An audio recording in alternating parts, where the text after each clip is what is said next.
Olá, gente, a paz do Senhor. Estou eu aqui de volta com mais um vídeo para a nossa reflexão.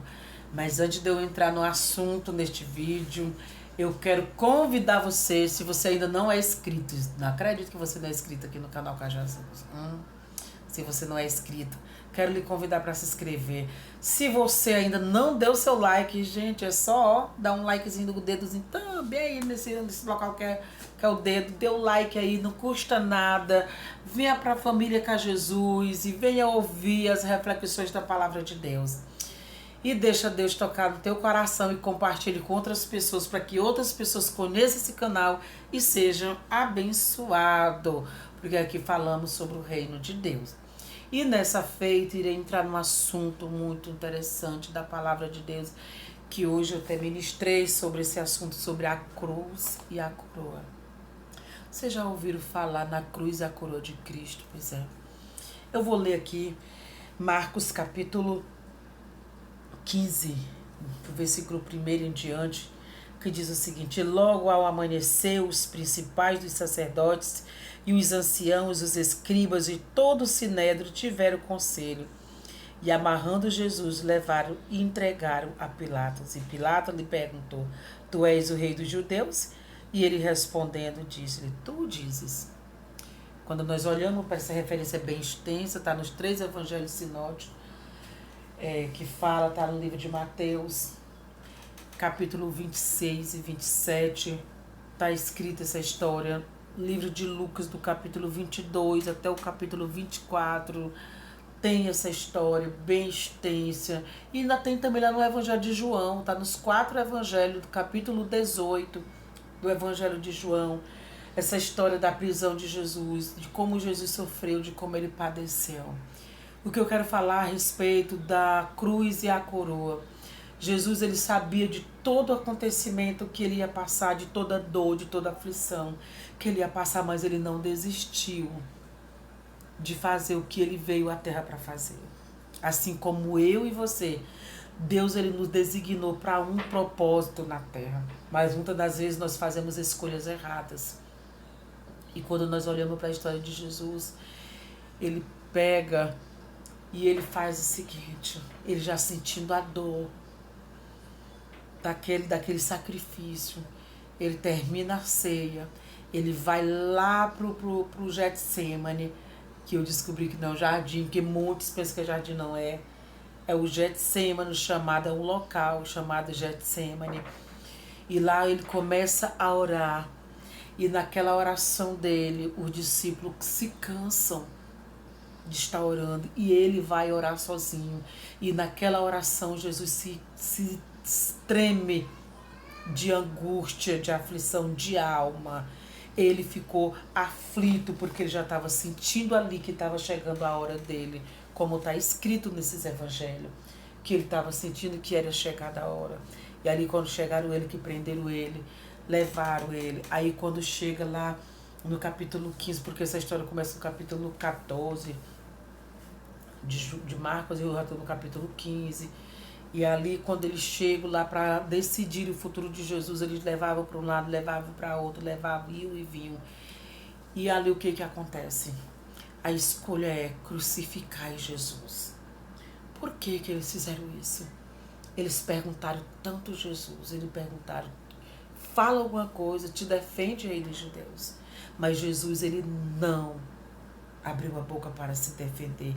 Ele simplesmente se calou para que hoje eu e você tivéssemos essa oportunidade de nós estarmos aqui falando das grandezas dele, do amor dele, do sacrifício dele na cruz do Calvário. E ali ele se cala. Quando ele se cala, eles começam, eles pegam, primeiro ponto, eles amarram Jesus. Porque eles levam por lado, eles lutaram e Jesus não falou nada. Aí eles amarram Jesus com pé e mão. E nessa amarração de Jesus de pé e mão, o que eles fizeram? Eles vedaram Jesus. E aí eles começaram a bater no rosto de Jesus. Eles começaram a dizer: agora profetiza, judeu. Rei dos judeus, quem te bateu? Por que eles estavam dizendo isso? Porque eles sabiam do que Jesus fazia. Ele sabia do que Jesus estava pregando, porque eles estavam no templo ouvindo Jesus falar. Eles ouviam Jesus ensinar. Eles viram Jesus curar enfermo. Eles viram Jesus ressuscitar o filho da viúva que estava indo já ao cortejo. Eles viram Jesus curar a mulher do fluxo de sangue. Eles viram muitos milagres acontecer.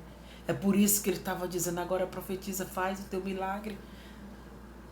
Eles tinham visto isso acontecer, mas eles estavam tão iludidos com o pecado, que eles estavam, o foco deles era crucificar Jesus. E quando eles chegam ali, que na hora do julgamento, que quando foi para julgar, levaram para o povo, porque eles mesmos, Herodes e Pilato, não acharam, eles lavaram as mãos, porque não acharam nada que o condenasse Jesus, mas a multidão estava em cima pedindo, crucifica, crucifica, e ali colocaram Jesus e Barrabás junto para saber quem era que era para ser crucificado. E ali o que acontece? O povo escolheram que seja solto Barrabás, e quando nós olhamos a história bíblica de Barrabás, os históricos, ele era um assassino, ele era ladrão, ele era um malfeitor. E Jesus ele foi trocado por um assassino, pelo ladrão, para que hoje nós tivéssemos essa liberdade. E o que nós estamos fazendo com essa liberdade? O que nós estamos fazendo, gente? Ali eles pegaram Jesus quando ele foi condenado, que prepararam a cruz. Aí eles viram, já que ele é o rei, pô, vamos botar uma coroa. Eles pegam a coroa de espinho, ele coloca na cabeça de Jesus. E ali os historiadores, ele relata que eles colocaram a coroa de espinho na cabeça de Jesus. Eles apertavam tanto que começavam a furar essa parte de Jesus, nessa parte de baixo. Os historiadores relatam que os espinhos furaram o rosto de Jesus. E ali o rosto dele começou a inchar imediatamente. E o sangue esvaísse no corpo. E ali aquele sangue esvaindo no seu corpo. E quando eles colocaram a cruz sobre Jesus, que Jesus foi a caminho do Gólgota para ser crucificado lá, o sangue foi tão forte, jorrando do rosto de Jesus, que esvaía no seu corpo, que a história nos diz, os historiadores dizem, que quando ele pisava no chão, as marcas do sangue ficavam aos pés de Jesus, porque o sangue esvaía. Quando nós olhamos para essa história, que valor nós estamos dando para a cruz e a coroa de Cristo? Ele aceitou tudo isso por amor a nós, para que hoje nós venhamos ter liberdade de falar do Evangelho. O que nós estamos fazendo, gente? O que é que nós estamos fazendo com essa oportunidade? O que o Evangelho o que estão fazendo com o Evangelho? Um Evangelho sem cruz. O Evangelho de cruz, ele requer renúncia. O Evangelho de cruz, ele requer modulação, que nós venhamos nos moldar, abrir mão do nosso eu, das nossas vontades, dos nossos privilégios e dizer, Senhor, eu estou aqui porque eu necessito do Senhor e eu valorizo aquilo que Tu fez na cruz do Calvário por mim. Hoje está tendo um evangelho sem cruz, um evangelho muito raso, um evangelho sem renúncia, evangelho que não tem renúncia, evangelho sem cruz, ele não é evangelho. Precisamos acordar para essa realidade. Jesus sofreu, gente. Ele sofreu por amor a mim e a você, para que hoje nós erguesse a nossa cabeça e olhar para a diversidade da vida e dizer, eu não vou desistir, eu não vou abrir mão dos meus princípios, eu não vou abrir mão do que eu aprendi com meu Jesus para fazer a vontade do mundo, para fazer a vontade desse evangelho inclusivo que estão fazendo, que tudo pode, e o evangelho de Jesus, que ele morreu, ele foi crucificado. Isso não é evangelho, não é igual esse evangelho que nós estamos vendo hoje por aí. O evangelho de Cristo é renúncia.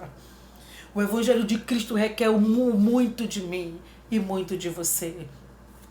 Jesus, ele foi oprimido, gente. Oprimiram Jesus demais quando tiraram ele lá do Getsêmani. E lá eles oprimiram ele. Jesus derramou gota de sangue, suor de sangue, enquanto ele orava.